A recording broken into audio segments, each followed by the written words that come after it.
Hello, everybody. It's Survivor Gamer here. Tales from the Roads is a podcast that I'm proud of. If you have a story or you have something you want to convey and you can't say it in your own words, no problem. I can do it for you. Email me at talefromtheroads@gmail.com.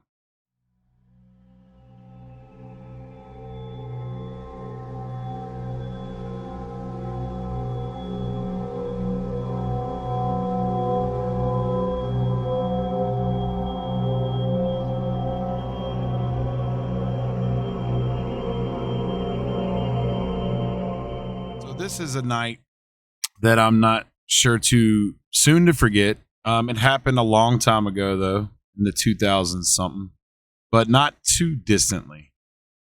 I was having to take loads back and forth from Piedmont, South Carolina to Detroit, Michigan. I was actually on an account where I took a bunch of door panels and door frames and stuff like that to the Chrysler plant in Detroit. And you went from the 40 to the 75 and from the 75 on up. So you would go through Cincinnati and Canetta, the birthplace of Neil Armstrong. You would go all the way through Michigan, Toledo, Ohio, Corbin, Kentucky, North Carolina, Tennessee. And in particular, where this story happened was at the North Carolina-Tennessee line, because that's where there's this mountain pass. And on that 40 going, I believe it's going to be west towards the 75, you have to go through all these curves and tunnels and such. So I'm taking a load. I pick up in Piedmont, South Carolina. I'm driving. It's a nice day. It's about 4 o'clock in the afternoon. The trailer's already loaded. It's a drop deck. You can't slide the tandems. And if you don't know what tandems are, they're axles on the back of a trailer, and we have to slide them back and forth for weight purposes. But you can't slide these because this is a drop deck trailer. So as I'm driving, I realize that it's getting a little late. So I am going to try to stop in Chandler, North Carolina. There's a TA there. I'm going to get some fuel and stuff like that. I'm going to move about my business as I go through the 40. Eventually, you have to go through some tunnels and so I'm looking forward to the drive because I know that I'm going to hit all this at night, about 6, 7, 8, 9, possibly a little later. As I'm driving, all of a sudden I lose all air pressure as I'm going past like Chandler, somewhere in North Carolina, before I get to this pass that I'm talking about. And all the air pressure dumps out of my truck, and I'm like, oh my God, what's going on? My trailer just stops. There's cars whizzing past me. I'm trying to go around this mountain curve, and I cannot move my trailer, and I drag it and hop it off the road. Come to find out, I had ran over a piece of metal and blew an airline. So my trailer literally just stopped in the middle of the road. Well, the mechanic came out, they fixed it, and I'm on. Now it's about 9, 10 o'clock at night. Mind you, that was hairy as well because you got traffic coming around a curve. My butt of my trailer is sitting out, and cars are coming around this blind curve, and man, it could have been a real bad. But I was able to put it in gear, put it in first, second gear, and hop this thing and jump the clutch, drag it off the road, So they fixed my trailer, but now it's super late. It's like 10 o'clock at night, and I'm way, way behind. So I start to proceed up the mountain pass. As you go through these mountains, they go left, right, left. They're not real tight, but they're not real narrow, but trucks are not allowed in the left-hand lane. Now, around this time, I make a stop, and I can't remember where it was. It wasn't where I wanted to stop, but I stopped, and I got me some, something to drink. I think I got me some water. I got me some chips or something because I knew I was going to be driving into the night because I had to get as far as I could, probably Ohio, actually, before I was going to shut down because I usually shut down in the birthplace of Neil Armstrong. There's a TA there, and I used to stop there, walk across the streets to the Neil Armstrong Space and Science Museum and stuff like that. So that's where I'm going to head tonight. I'm going to make it there. Still got enough drive time. As I'm driving, I get through the passes and I go through one tunnel, and there's these tunnels you go through. So there's 2 tunnels, and you can't go in the left-hand lane. and these sheer cliffs are on each side, and it's a real beautiful drive during the day. Well, around 11:30 midnight, I start hitting this pass, and as I go through the first tunnel and come out, there's no one else on the road, mind you. There's nobody else on the road. It's just me and the road. So you could almost drive in the left-hand lane and get away with it. Sometimes there's a passing car, but really the road's empty. I see this light in the trees about 200 feet in the air, out to my left, off in the distance. And it looks like, I don't know, a spotlight or like a flashlight in the trees. And I kind of look at it like, and I'm driving, and this light is literally moving left to right as I'm driving. It's moving with me in the tree line. And I'm like, what in the heck is this? And I'm driving, and I'm kind of listening to Bob Seger and stuff, and I'm listening to the radio, and the light goes away. So I'm going through the curves some more, and I eventually get to the second tunnel, and I come out of that tunnel, and there's this light again. And I'm thinking, surely this is a reflection off my truck. Surely this is something off the road, a passing car. And then that's when the light started doing circles in the trees. Now, mind you, the Smoky Mountains are this vast forest of trees with a few houses here and there. But I'm going at like 55, 60 miles an hour, sometimes 70 down the hill. So the speed limit's 55 anyway for trucks. So I'm thinking, what is this light? As I'm driving, this light is mimicking me. It's staying pace with me. It's moving through the trees. It's not a reflection. It's definitely a spotlight. And it's going way down the mountain, way up the mountain, way down the mountain in a zigzag, way up the mountain. Left, right, up, down, off. No more light. Then there's circles. And so I'm thinking, what is this light? And I'm driving down this pass, and I come to this straightaway. And it's right before the Tennessee line. And pretty sure the tunnels are on the North Carolina side, but I could be mistaken. It's been so many years. And I'm seeing this light, and now it's going way low, and it's almost parallel with my shoulder, but it's off in the distance on the street. And it gets really, really, really, really bright at this point. Like super bright, right before I cross into Tennessee. And I'm like, this is really weird. Why is this light here? What is this light? And so the light turns off again. It's almost like somebody has a flashlight and they're running through the woods, a big giant spotlight. Mind you, though, the trees that I see, they're standing on a slope at 90 degrees and it's thick. It's like 10 feet, 20 feet, 30 feet back to the rock face. There's no way somebody's back there shining a light. There's no drones at this time. There was no such thing. This was like well before drones. And so I'm thinking, this is really strange. Obviously, at this point, I don't think of a drone because there's no such thing back then.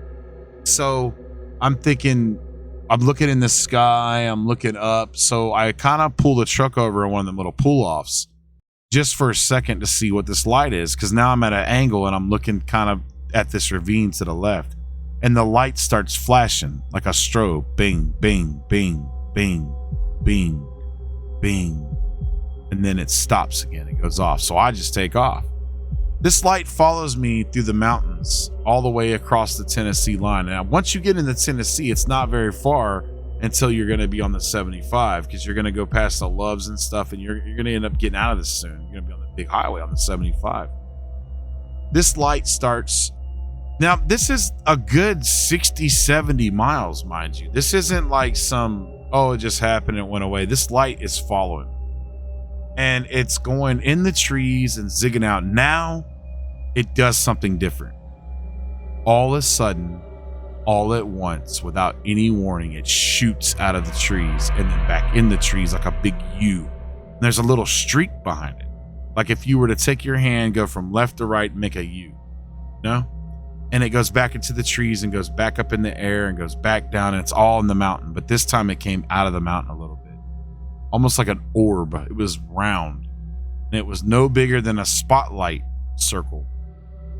So as I'm driving, I'm really kind of getting freaked out. And I'm like, I don't know what this light is. I'm thinking there's a helicopter like to my right or something. Scott, surely. There's nothing. There's no helicopter. There's maybe one or two cars passing. And that's when I see a couple of other people driving, and if my headlights illuminate them going towards them, I could see them looking up too. So they had to have seen this light. The light follows me all the way to the Tennessee line. I cross into Tennessee. Like I said, the light's still there.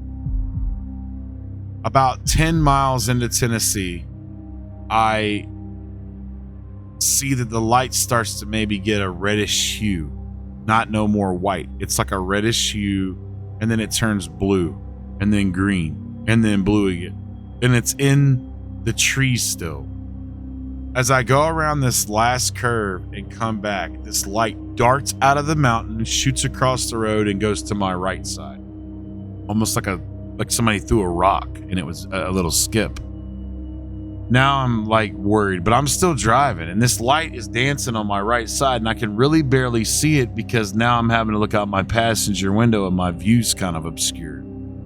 And then it skips across the road again, the left side, almost like it read my mind, like I can't see it. So I get the bright. I always carry a big flashlight in my driver door. I always have spotlight, whatever.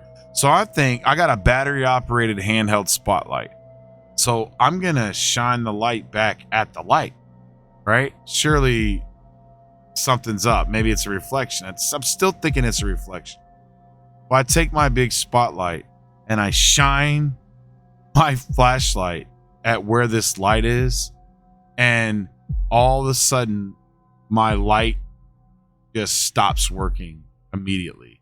And I had just charged the battery. Like, it instantly killed my light. And all my lights on my dash, my engine light, my brake light, my ABS stuff, all that stuff goes off at once on the dash. Like, if you had a huge, powerful CB radio and you hammered down on the mic, basically if you keyed the mic up and all the interference, it's like the truck dashes, all the lights light up. Then they go off and everything's normal. I can't get the light to work. I still see this beam of light. It's still like a clearish, golden looking color. And all at once, it goes down, goes up, and goes over the top of the mountain and just completely disappears. I don't know what that light was. I don't know if it was UFO, if it was a reflection. But I do know that light had a conscious thought. And that it almost felt like it was reading my mind, or it was communicating with me in some way. And when I shined the flashlight at the light, which was a big 1,000 candle luminant spotlight, it literally broke my light and turned all the lights on my dash. I drove the rest of the way, got to Ohio somewhere past Corbin, Kentucky and all. I got pretty far that night. Pretty sure I made it. Actually, I believe I pulled over in Corbin, Kentucky. There's a Sonny's. There used to be a Sonny's barbecue over there by a Love's, right beside a Love's. And I went and pulled in there and went to sleep for the night. And I just had this strange feeling that, it was awkward. And I went to sleep and I woke up the next day and I had to think about what had happened. And I know that I saw this light. And I've never seen the light since then, and I don't know if it will ever repeat itself.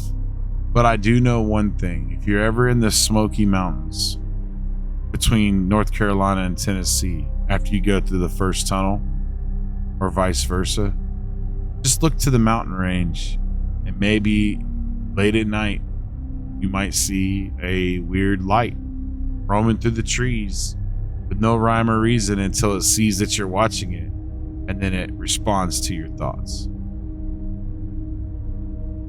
This has been Survivor Gamer saying thanks for listening. I appreciate the support.